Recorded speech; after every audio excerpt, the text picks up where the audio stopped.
Assalamualaikum warahmatullahi wabarakatuh. Hello guys, how are you all? I hope you are always healthy. Welcome to my YouTube channel, Maharani Retno Cundani. Today, I will explain the previous week's material related to the auxiliary verb. The previous week has explained the primary auxiliary verb, and now we will proceed to the modal auxiliary verb. Let's learn together. Previously, did you know what a modal verb is? Yeah, modal verb is an auxiliary verb. This auxiliary verb must be used with the main verb. Modal verbs are used to express needs, possibilities, abilities, requests, and commands. Examples of modal verbs are must, shall, should, would, can, could, may, might, will, ought to. First, must. Must is a present modal which can also be replaced with have to or has to. In general, must means must. If it is followed by a note, it will become a band. Example sentences as follows. A. Expressing a must. You must meet your teacher now. B. Declaring prohibition. Sinta is still sick. She must not go to school today. And C. Expressing certainty. The final exam must be easy for you. And the next one, shall. Shall is included the present modal. However, shall only be used by first-person subjects, such as I and we. In general, shall be used in formal situation. Examples of modal verb sentences: I declare liability. We shall give the management report to the finance manager next week. And B. Expressing suggestion. Shall we tell HR about incident? And the next one, should. Should is a capital past that is more defined as should. It should be used to give advice. For example, when expressing advice, the sentence form is as follows. Dinda should change her Instagram password because it's hacked. 2. There should be more public transportations. And next, would. Would it have the same meaning as will?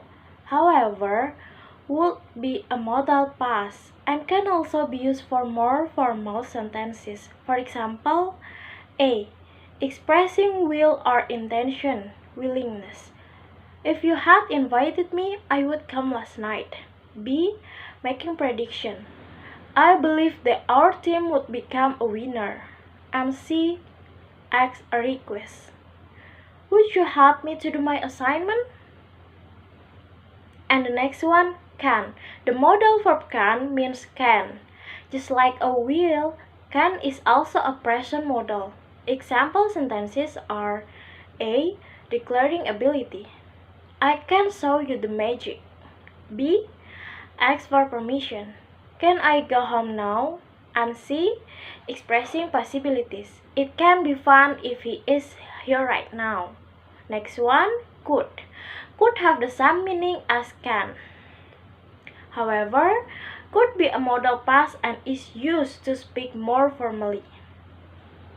You can see an example of its application in the sentence below.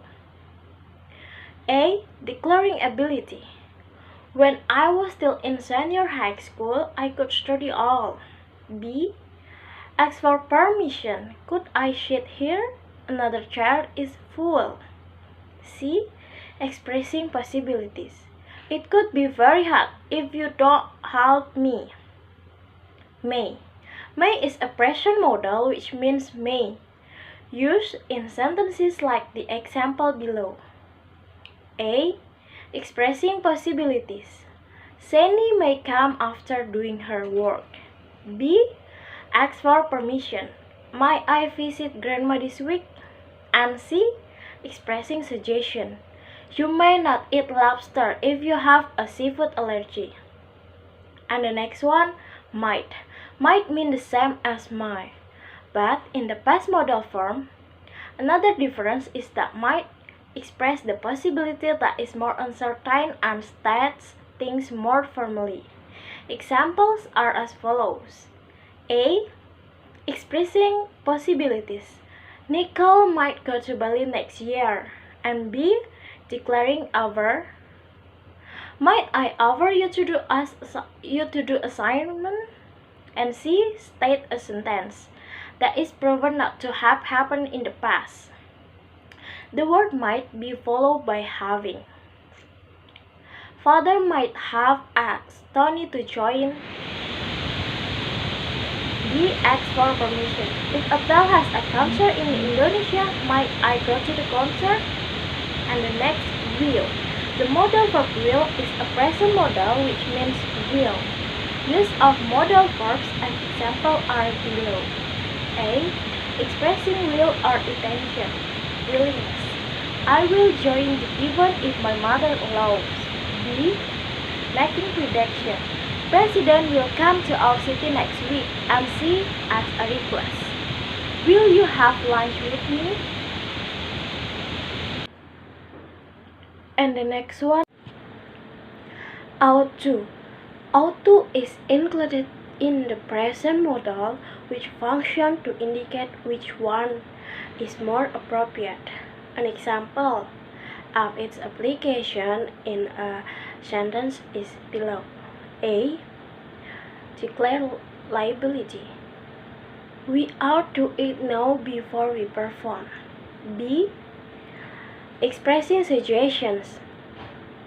You ought to use sunscreen to protect your skin. There are several things you need to keep in mind when you want to use modal verbs. First, the modal form is always fixed, known as ing, may be a regardless of the subject and tenses. Next, modals are always followed by verb 1. Modal cannot be used in perfect tenses, except will, would, shall, and should. Modals cannot meet other auxiliary verbs, except be and have. In a sentence, it is forbidden to use more than one modal. Capital cannot be preceded or followed by the infinitive. Okay guys, I think that's enough. That's all for me. I apologize if there is an error. I hope you guys can enjoy and understand with this video. Thank you guys. Wassalamualaikum warahmatullahi wabarakatuh.